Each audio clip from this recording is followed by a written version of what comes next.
Group of guests tonight is Gwendolyn Thomas. This amazing woman is CEO of Gwen Thomas PR Inc., a production, public relations, and promotion agency. Ms. Thomas is an American author, an entrepreneur, a civil rights advocate, and best of all, she's a parent. Ms. Thomas published her first book in 2015, The Parent's Smart Guide to Sending Your Kids to College Without Going Broke. Girl, where were you several years ago when I needed you? Oh my goodness. Her guide educates families on college debt and closing the wealth gap among segmented populations. She was extremely instrumental in, are you ready for this? $500,000 in scholarships. She has been featured on ABC, NBC, CBS, Fox, Comcast News, and has been featured in several publications. Her daily activities include working with our nation's youth, meeting with corporations, politicians, civic leaders, and clergy. Thank you all. We are so honored to have you all with us this evening. Our first topic, let's talk about voting.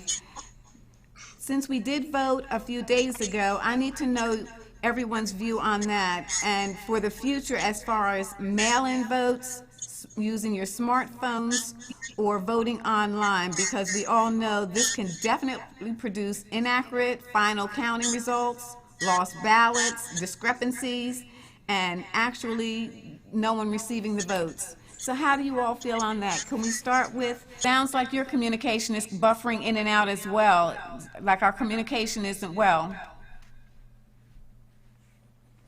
Hear me?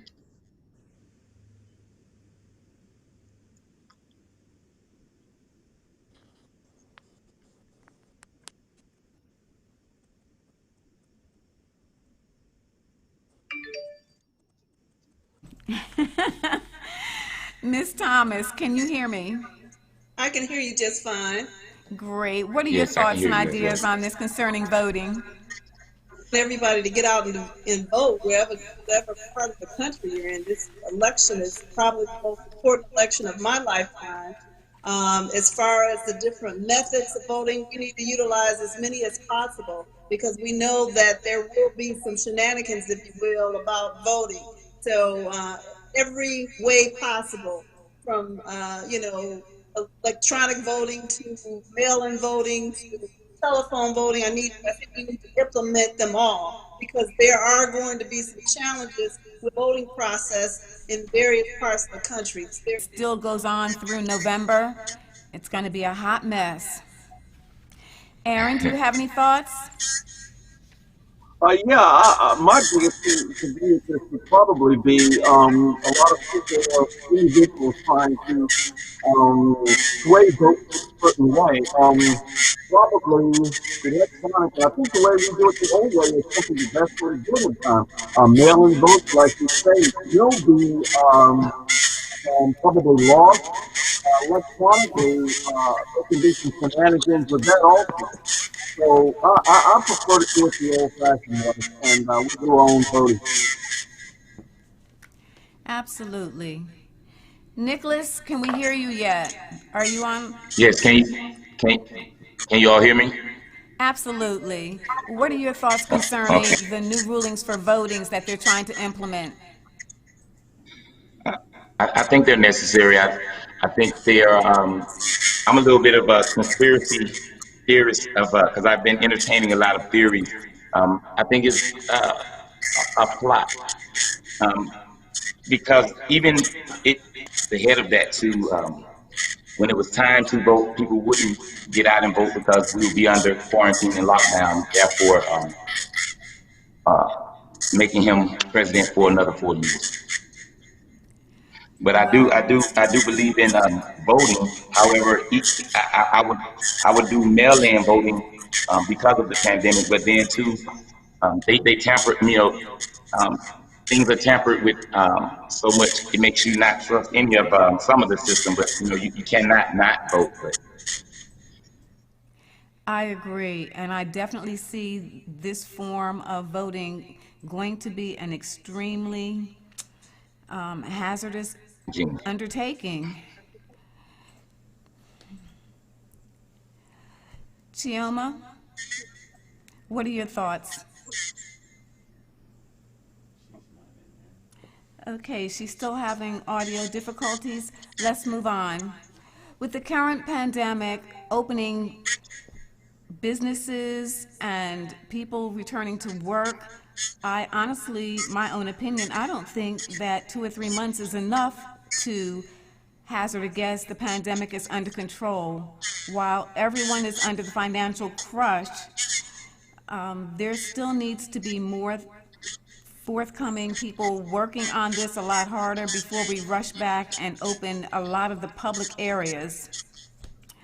Ms. Thomas, since you deal with the public a lot in what you're doing in your avocation, what are your views on this? Well, first of all, this economy is in a disaster. I mean, we have 25% unemployment rate right now and it's safe and healthy, and I'm concerned about that. It's certainly too soon for some areas because some areas have not even reached their peak. Right now, I've been living in Michigan for the last year, and of course, we're a front runner, unfortunately, with our numbers. I mean, we've got 5,000 people who've died of the disease in the state of Michigan. And so our governor Wow. has been under major scrutiny from, of course, our president as it relates to her taking a very strategic approach to opening certain parts of the state and allowing certain industries to come back to work. So there's a lot of things to take into consideration. I'm not in a hurry myself. I'd rather be safe than sorry later. But everybody is concerned with the economy, and I certainly to go back to work. You just imagine how this is going to affect us in the long run. This is not going to be an economy that turns around in even in 4 years. And so these are the things people are concerned about because they're running out of money. You have a new population that have never been on public assistance. So it's going to be a major challenge in the year in not just months to come, but still in years to come.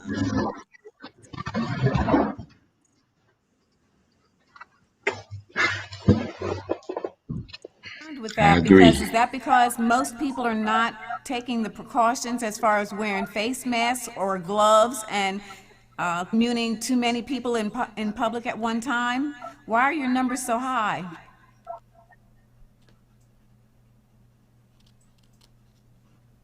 You have a large percentage of people of African descent who are getting the virus, and they're equating it to existing conditions, and that's not the case. The real case is that Detroit was selected to receive flights from China uh, after, and let me just say that was around February, early February, and the president knew that the COVID virus had already spread in China to a significant amount, and some states were not accepting any flights, and the FCC, not the FCC, the Federal Aviation Administration routed those flights to Detroit.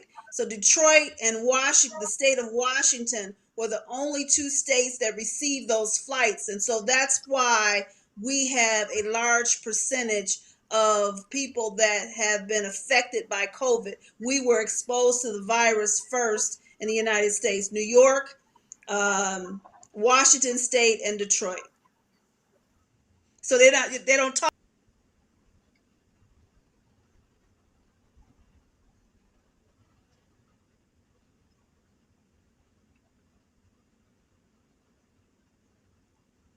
I guess we have some technical difficulties. Yes. Can you hear me? I can hear you just fine. Can we all hear each other? I think we can all hear each other. I think it's a connection. You made some very good points. For Yeah, real. we're really there. Of course, they're our governor's been challenged by upper parts of the state where people of color don't live, and so that they're assuming that only people of color is getting this disease. Well, now Right. I had to coupled question with that myself. yeah, and so now I, the numbers are circulating through the state finally, because in the Upper Peninsula you have mainly Caucasians, but they've got to come down and to me, COVID is in the food chain, it's in the meat, it's in all kinds of things now. yes. So And I like the way I'm originally from Georgia. Right now I'm residing in Virginia, but they opened up very early, and the Governor Keisha, well, I love what she did.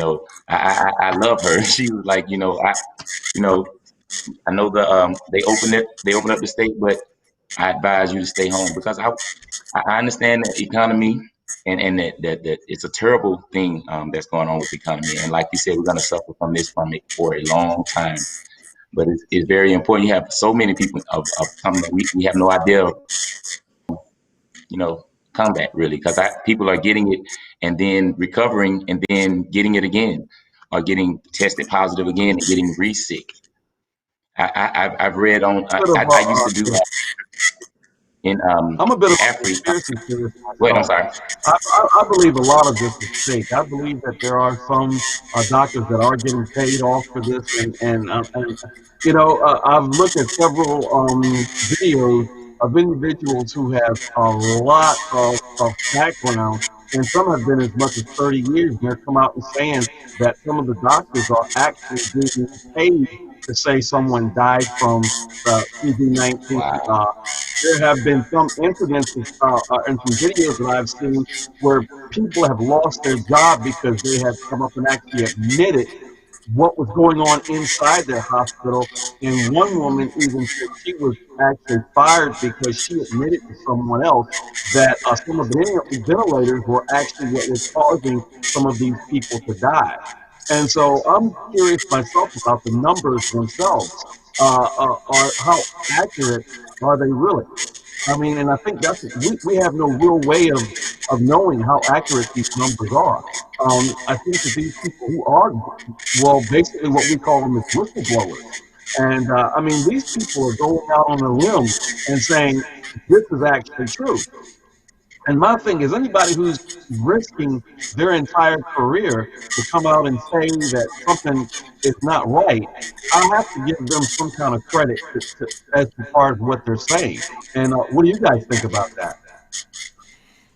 yeah, Absolutely. And I must admit here that everyone needs to do their own homework on this and not just take whatever you hear from someone else, because it's your life, your family, and those around you that you need to be aware and make your own area safe.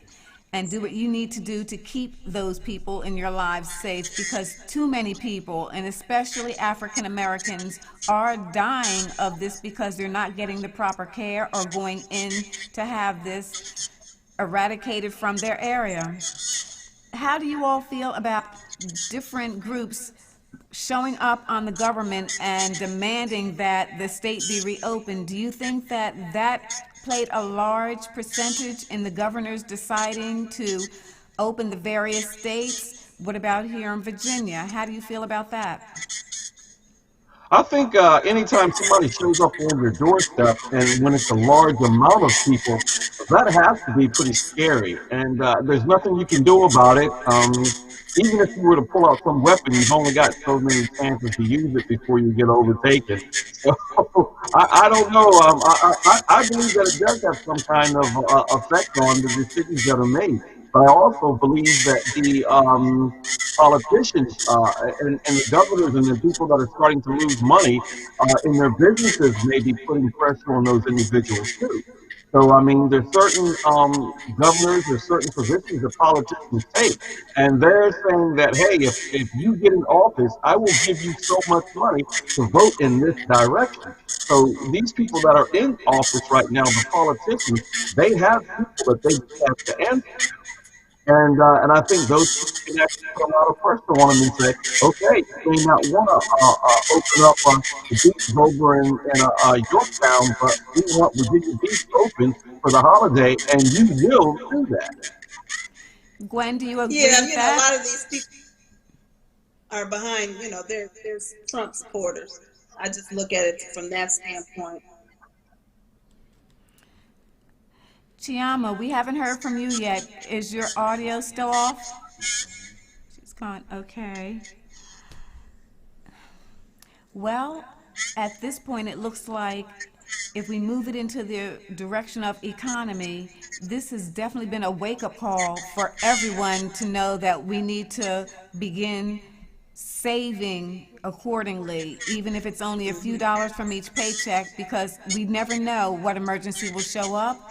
And to live from paycheck to paycheck or think that we are immortal, obviously this is not the case. How do you all feel about that? Well, there were The some of stimulus us. checks, I think, were a major problem. One of the things that there people are saying is that the stimulus checks, we may have to pay them back. And there are individuals that are getting that stimulus check, and what they're doing is going out and buying a big TV. And I think that's wonderful if you actually have the money to do that. But I don't believe that the stimulus check was there for that. And so, therefore, I think in the long run, people are going to get hurt. And I saw one video where it was actually stated in the bill itself that at the end of the year, our taxes, they're going to try to get some of that money back. Now, Donald Trump is a businessman, and businessmen aren't in the custody. They didn't get rich for giving money away.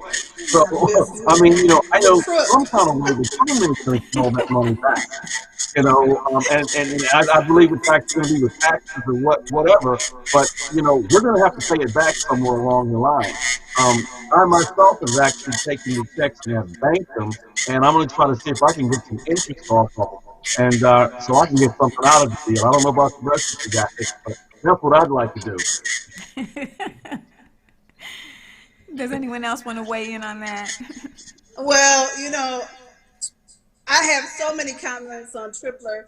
I just think that the economy, he's pretending that the economy is going to be okay. And so that he's continually supported big business to the standpoint that the small business administration, the money that was earmarked for the payroll protection plan, somehow made Somehow. it into the bank accounts of million-dollar companies already. So Yes, it that was did. all. My So his goodness. cronies continue to get richer and richer while we get poorer and poorer, unfortunately. So, Unfortunately. I just, I work with young people who are heading to college, and some of them are now saying, well, maybe I will take a gap year. And I'm looking at them, I'm like, for what? The safest place you can be right now is in college. You can't get a job. Yes. You don't have the skills. You can't travel. So why would you take a gap year? So, we have people that have never considered themselves poor, but they are poor now because they're standing in lines to get food, and they're not been able to get, the monies that they're used to, because there's a cap, of course, on unemployment. And so these companies that are open today may not be open tomorrow. So everybody has to be cognizant of that because you have a job, you may not have a job in the future. So we better hold on to everything we have. Absolutely. Considering that you have your ear to the politicians, what do you suggest that normal lay people do in order to get our voices heard so that adequate care is taken place, that there's not a run on groceries and toilet paper and cleaning supplies? How can we get the politicians that evidently we put in office to hear our cries, to hear our voice, and to take a stand and do the correct thing for the populace? What happened to we the people? Well, we're dealing with both commerce and we're dealing with government. So the government can't, as it relates to caps on toilet paper and that kind of thing, it's very difficult for them to handle some of that. But I think several organizations have beginning to have town hall meetings with their, with their Constituents. political leaders, and so that's what it's going to take. I mean, we've got to, be diligently in our fights now than ever before. I mean, if you don't have a picket sign in your trunk, you better keep one in there because we're going to be fighting from now on for what's right. And if we continue to let Donald Trump just do what he wants to do, I mean, it's going to be worse. It's going to be terrible if he makes it in another 4 years. I think one group that they have a good idea, which is to go stand in front of somebody's house and make a big deal about it. And like I said, looking out the window and see a bunch of constituents out there yelling and screaming that you need to do something. I think that is effective. I don't think that's the right way. I don't agree with it, but it does seem to get results. So I don't know. Well, instead of yelling and screaming, what about quiet marches Negotiation. on the very areas? I agree with that also. I also agree with writing letters and emails and things like that. And some of us actually know these politicians personally, and we may not be big business people, but we see them because they actually have businesses in our communities. And I think we need to go to them, say something to them. And I think if you know one of these politicians, pull them aside and actually say something to them. Well, the Congressional Black Caucus, this is going to be the first year that they're going virtual. And so that'll be an opportunity for many people who have never participated in CBC before to really get engaged in the whole political process. I think the NAACP might be moving to do the same thing. But, I mean, we need everybody engaged, our college students, our young people, everyone. That's just how important. We thought the election with electing Barack Obama was the most important one in our lifetime, but no, this next election is. Absolutely. And people are, unfortunately, so divided. We don't need any division. None. There's no time for division. I think the problem with that, though, is that often when we vote, we're pretty much voting for the lesser of two evils.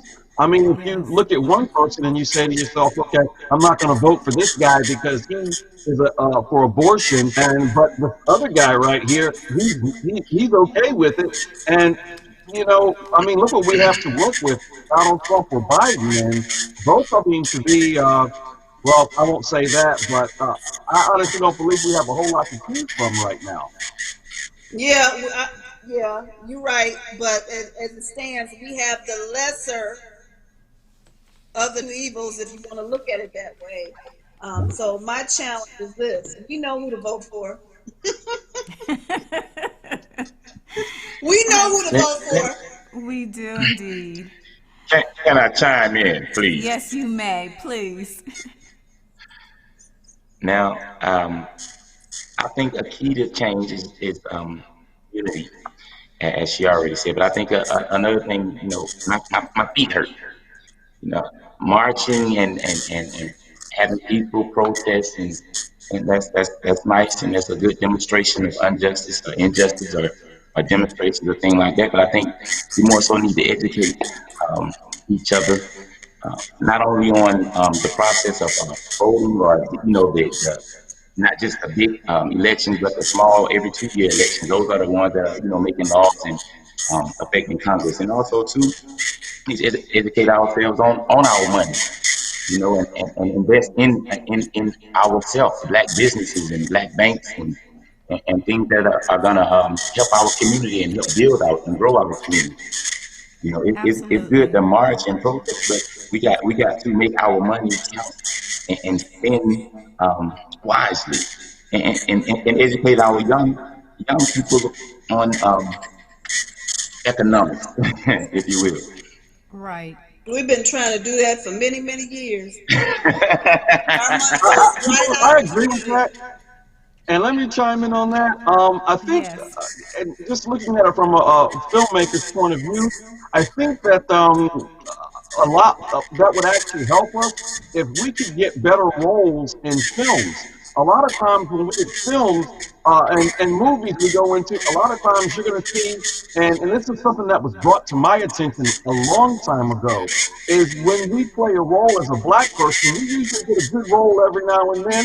And if you're somebody like, some of our big black actors, you're going to get those real big roles. But starting out, a lot of us are going to get roles as a thug or as a sidekick. And our movies, majority of the time, are basically about us shooting each other or drugs and things like that. And I personally, I like some of those movies, but I would like to see. I have to stand up for Omar Epps because he's basically on House, which I thought was a good episode, and I thought that was a good representation of what a black man can be. When I look at a movie, I don't want to just see a black man that's running around with a gun and doing drugs or and being a pusher. I want to see those doctors. I want to see lawyers. I want to see more movies like that. And the thug movies are cool. We all love them. But I think there's too many of them. I think they need to be, because these young kids are growing up. And some of their minds, they want to imitate the characters that they see on TV. And so I think we need to see more movies about black men who are actually doctors or who are actually astronauts or who are actually scientists. I took my son to Jefferson Labs one time, and I said, well, he was about 7 years old or 7 to 10 years old, and it was unbelievable when we went there. They were discussing lasers, and we were the only two black people in the entire um, theater, and it was basically whites. There was a couple foreigners, but it was just, we weren't there, and I mean, I kind of felt like out of place. And I think that we need to have more movies about more people like our president. I feel so bad for Obama because I think by him being the first actual black president, he basically they dogged him out. Whatever he said, go right, they said go left. And it was, and that's how the politicians do. And I honestly believe that the politicians purposely do that. And you have to forgive me, I'm a conspiracy theorist too. I believe that they purposely do that just to keep the people divided, simply so we cannot unite. And I think, we have to come together. We have to pick one subject and we have to come together and say, this is what we all stand for. I agree with that. And black exploitation movies are always going to be rampant because that's where the money is and that's what comes in. Even if it's a small film company, as in your own, start making the quality movies. Let's get the word out there. As you all said earlier, we need to present each other in positive roles and have them seen in the larger theaters. And that's not happening. We also need to support each other in black businesses. There are some phenomenal businesses, and we are not supporting each other enough, which needs to change. And I think because of the pandemic and the closer unity of everyone getting together now to exactly have a better role in each other's lives, as opposed to, okay, I'm out the door in the morning, the children are off to school. We're taking the time now to communicate, to understand, to see. and across the board in everything in our lives, things need to change because the new norm just cannot be working from home and having modern technology take care of all of that. So, Nicholas, with your films, I am available. I will come and be in one of your films. And Miss Gwen, I need your book, darling. I need your book. Tell me Okay. where to come get it. Yeah. I'll leave you my contact. Absolutely. What other thoughts do you all have on that direction as far as helping each other in businesses and with a positive influx of things for each other as opposed to running to name brands of other people spending millions and millions of dollars and not doing it for our own? Whoa, that's a major I think problem. I think it's Yeah, our very money goes important that right out, that it and does. other groups, it circulates within the community before it's a community. The Jewish community, the Chinese community, and so forth. And our money goes directly out of the community. And so Absolutely. that's unfortunate. So we can need to continue to educate our young people. I mean, I have a black doctor. I have a black dentist. I bought my vehicle from a black Car dealership. dealer. Uh, I try to support everything. The only thing that I don't have is a black grocery store. We need to get one. But I do buy my cakes and pies from black bakers. Okay. Is it still the crabs in a barrel syndrome that we're not supporting our businesses because we feel they're inferior? What is it? What pulse do you all feel is on that? I think we do have somewhat of a crabs in a barrel mentality that we still trying to escape and deal with for some reason, and also I think we sometimes feel entitled because we are a black business, and a lot of times the quality of our business suffer. If I buy and invest in black businesses all the time because I believe in us and I want to I believe in connection, being undivided, but I also believe in the quality of service. I think if the quality and the service lack or and the standards lack, it a lot of times it forces you to go somewhere else because you want um, better service. I don't want to say another service, but you want better service.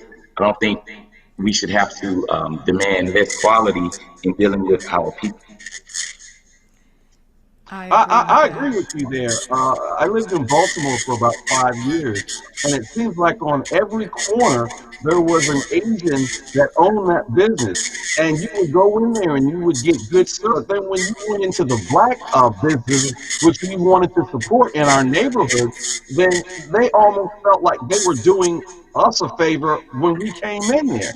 And I see it as us doing, I'm coming to your business and I'm trying to support a black business, but then you're giving me a hard time. And one actual DJ who I give a lot of credit to, he's no longer on the air. He actually brought that question up of who has the better service go in. And a lot of the people that called in said, well, the Asians give us the better service. And unfortunately, they took the money out of our neighborhoods, but we got better service from them. And we also got lower prices from them. And when you're kind of struggling at the time, I was struggling real bad. I had a wife and 2 kids, and I was on a job that was only getting minimum wage. I had to go where the product was cheaper. And I wanted to support my black businesses, but say a liter of Pepsi was 99 cents in the white area and it was $2 in the black area. Well, if I'm on a budget, I'm going to have to take a little step and go out to the white areas. And I think that, a lot of the business, the black businesses, need to come out and say, like, hey, I want to compete with those prices as well. And allow people to kind of say, well, okay, if I have a choice to go to this business or this business, because both the sales of or the prices of things that I wanted to buy are equal, then you can go to a black business. But if you're on a budget, then you're going to have to go where it's cheaper. So I think that's something that needs to be considered as well. I agree Well, with let's hope that. you added the cost of gas to get to the cheaper item out of the right area. Yeah, well, Have I to mean, I'm taking factor the in bus those sometimes. things. I considered that, and I would end up taking the bus, unfortunately. But I see your point, though. That's a very good point.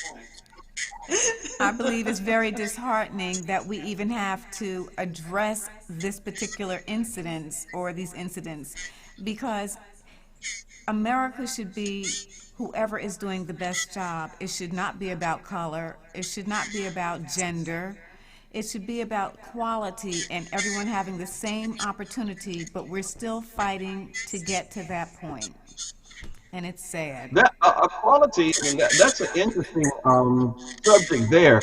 We were recently talking about walking into a Chick-fil-A and the service that a Chick-fil-A you get, and say something like a McDonald's or a Hardee's. And whenever I go into certain Chick-fil-A's, I mean, the people are treating you so well, you just kind of want to go in there and that's the place to hang out. How do Right. you guys feel about that? I'm a Midwest This girl. is I don't true. see the Chick-fil-A.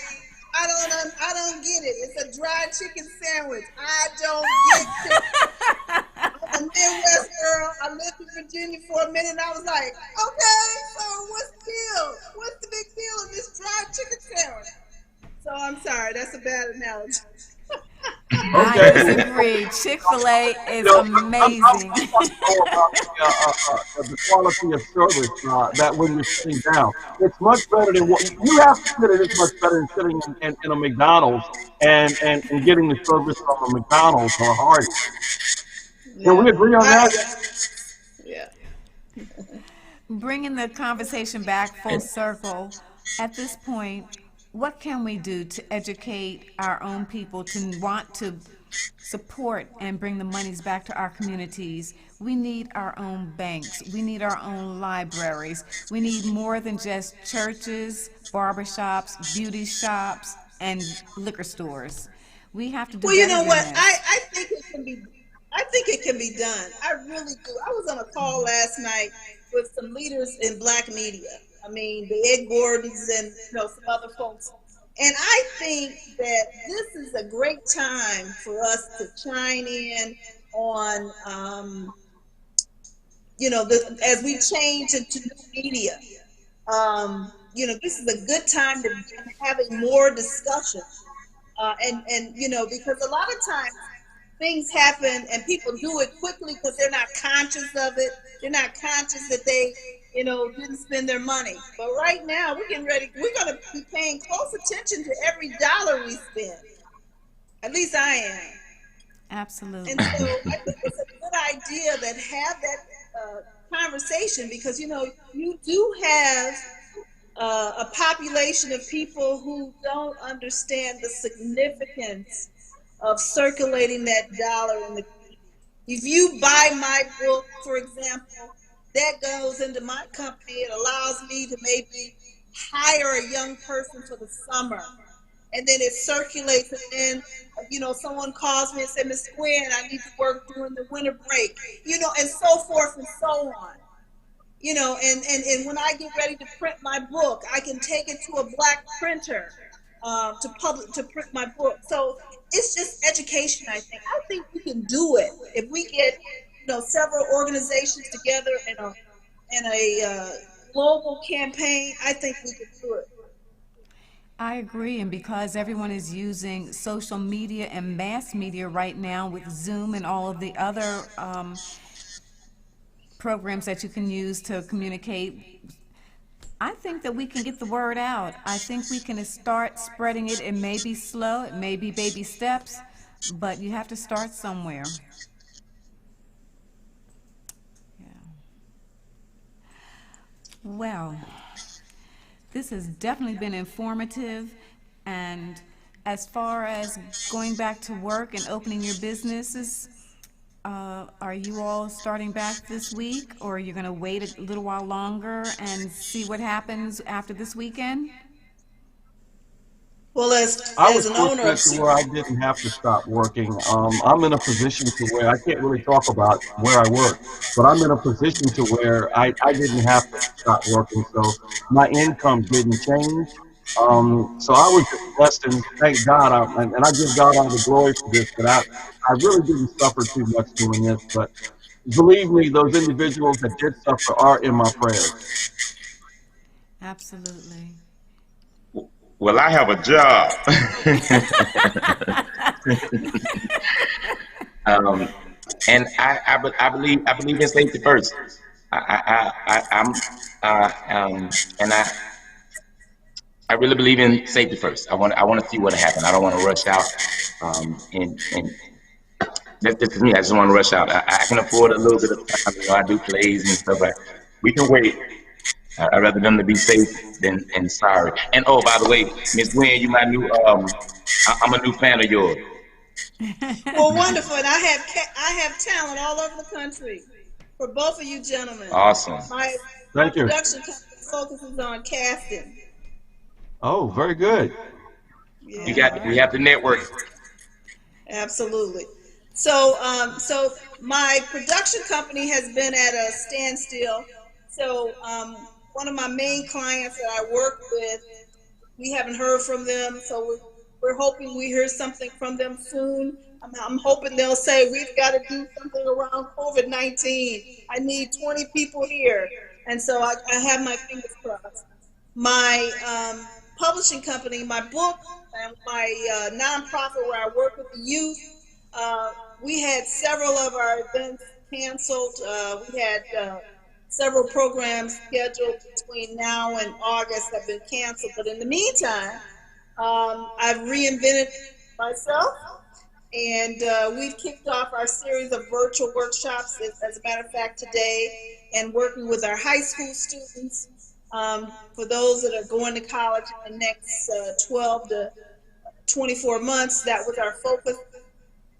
And then next week we work with some of our students who are already in college, because these families are going to be challenged more than ever, because some of them have supplemented, whatever scholarships or loans that their student received, and mom and dad might have kicked in money for their 529 or whatever, and so now they may be challenged with having to put their hand in the cookie jar and pay their mortgage. So that's what we're still working in that respect. Well, Gwen, can Gwen, you I want give to the applaud you on working with the kids like that. I think that's fantastic. I wish I could do more and get involved more with the teens, because I think they need a lot of help. And sometimes I felt that was my ministry to go in and deal with teens. I was a Sunday school teacher for a while, and I got a chance to work with them. But a question I'd like to ask you is, who do you think needs more help? The young kids growing up with teenagers, or the college kids? I mean, what seems to be the more trouble right now? Well, the challenge is, you have a lot of first generation college students, and they don't have anyone to direct them. And so, we certainly want to make sure they get to college, but we want to make sure students graduate. And so, a lot Yeah. of times, students drop out by their second year because they don't know how to navigate getting the funding to pay for college. And so my goal is to begin to educate them. I have a series of programs we do. We began to educate them as early as middle school. I do a program every year for the last 6 years called the Black Friday Scholarship Boot Camp. It's held the day after Thanksgiving. So while people are out shopping for Christmas gifts, our students are shopping for scholarships. So we keep them in the black and not in the red. And so, Amen. they don't need those extra jeans and extra gym shoes. We want them to, put their money and their focus toward education. Miss Gwen, can you give our viewers your contact information? Sure. My phone number is 609-474-4877. The title of my book is The Parents Smart Guide to Sending Your Kids to College Without Going Broke. Unfortunately, I'm not an Amazon lover, so my book is available on my website at freshperspectivesseminars.org. Great. I try to keep that middleman out. I understand. I ain't Nicholas, mad at you. Nicholas, do you have contact information you can give our viewers for your production company? Yes, we are at www.passagewaveproductions.com. You can also follow us on Instagram and Facebook, passagewaveproductions.com. Check out, we just dropped a video. It's called God Ain't Working, and we dealing with God recent ain't working. God ain't working. We dealing with mistreatment of our people and some of the things like that. It's not attack on God, because the end is like, God ain't working because the work was finished when Jesus said it was finished, something like that. But it's an interesting video. It's about He on 3 minutes. furlough. It's really huh? That's I right. said, Give a God plug on for your furlough. business. No, it's it's referring to the work was already done when Jesus said it was finished. It's a play on words, but it's a lot of deep, intricate I get it. inside of it. But that's good. Okay, Check it one more out. time. I posted it on the page today. So I get Um, it. Nicholas, one more time. Give your contact information, please. passagewayproductions.com. And also, same thing on Facebook, Passageway Productions, and Instagram, Passageway Productions. Aaron, do you have contact information for yourself? Yeah, guys, you can see some of the short videos that I do on Facebook at Aaron Sampson and on Facebook. And also, I started a while back. I haven't changed over my web page. Right now, I used to do a lot of cars and photograph cars, and that's at that M10unwrittenrules.com. And hopefully, within the next couple of months, we will be switching over to the film that I'm working on, which is The Robot, the Creator, which is basically about a robot who achieves artificial intelligence and wants to find out who the true creator is, which is God. So it's going to be an interesting transition. It's not going to be like any robot film that you actually going to see, but please be looking out. Continue to stay on my Facebook page. I will be presenting some information about that from time to time. So you guys keep an eye out, and when it hits the theaters, please support me. Absolutely. Definitely, that sounds good. Gwen, Aaron, and Nicholas, thank you all so much for being our esteemed guests this evening. And I wish all of you all a safe and productive rest of the summer. And please, please, please continue to be a blessing to at least one other person. Good night, everyone. This is Thanks for having Good night, ESP us. guys. All right, thank you for having us.